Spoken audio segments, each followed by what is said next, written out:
Welcome to Man Does Tech, where I solve the problems you didn't even know you had. You start by enabling USB tethering on the phone and connecting it with a reliable cable to the computer.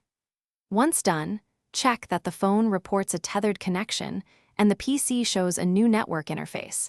This verifies physical and basic software recognition. Make sure to use a direct USB port rather than an unpowered hub, and keep the phone above 20% battery to avoid connection sleep. These steps remove common hardware causes so you can focus on networking next. On the computer, open Network Connections and locate the new Ethernet or RRendis adapter created by the tether. You want it enabled. If it's disabled, enable it now. Next, release and renew the IP address using ipconfig commands or toggle between DHCP and a simple static IP to confirm address assignment.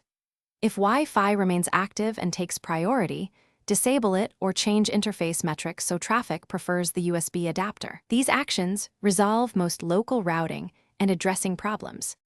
Now confirm the internet path. Ping an external IP like 8 to test routing, then ping a domain to verify DNS resolution.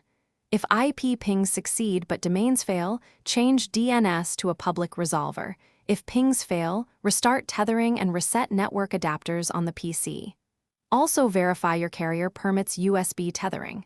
As a final fix, reinstall RRendis drivers on the PC or try a different phone or computer to isolate device-specific problems.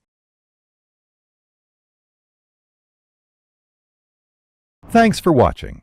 If you found this helpful, don't forget to like and subscribe.